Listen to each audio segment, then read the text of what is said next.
On a beautiful Saturday morning, Nkechi wedded Adekunle, exchanged vows with him. The crowd seated cheered them, smiling and clapping to their beautiful union. Adekunle, a very wealthy man, threw lavish parties for his new wife. He was charming and had swept her off her feet in a whirlwind romance. A welcome change from her humble background, her family rejoiced. This marriage was their answered prayer. Their new home was beautiful, filled with arts and lovely imported furnitures. Nkechi will always have amazing time alone enjoying her marriage. Everything she needed at her disposal. Nkechi tried to settle into her new life, her husband. Adekunle was often away, his explanations vague, and his eyes holding a distant look she couldn't decipher. It was in her sleep that the true horror began to unfold. The vivid nightmares of mothers and babies crying blood. She would wake deep in thoughts.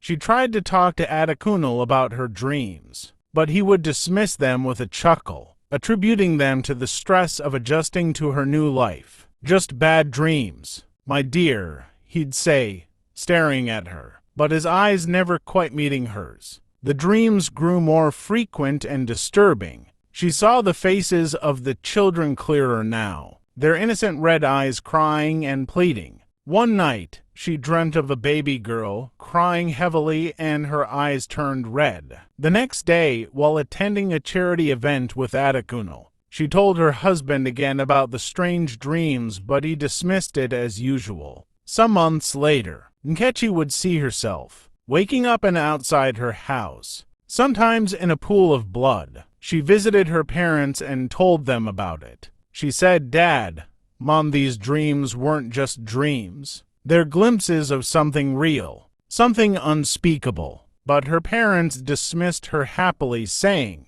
she must be having a new home fever, driven by a desperate need for answers. Nkechi began her own investigation. She walked unknowingly into a strange room in the house and fear gripped her. It was an entirely different world from what she has ever imagined. A small red room with calabash and staff and earthen pot. Fear gnawed at her one afternoon. Nkechi went to the spa for a relaxation procedure, but before she could even get to the spa, she was attacked by a strange force. She fell down with a spring of blood flowing from her nose. The truth, stark and horrifying, slammed into her. Her husband, the wealthy and respected Adekunle, was a monster. Nkechi knew she was in great danger. Her dreams, once a source of torment, had become her only warning. She had to find a way to escape, but as she thought of it, the harder it seemed, and she could only cry to herself, because there was no one to help her. Nkechi's ordeal was far from over. Fueled by the memory of the children in her dreams, she had unknowingly married into darkness. The scars of her experience forever remained as the dark forces took her as a sacrifice for more enormous wealth and power for Adekunle.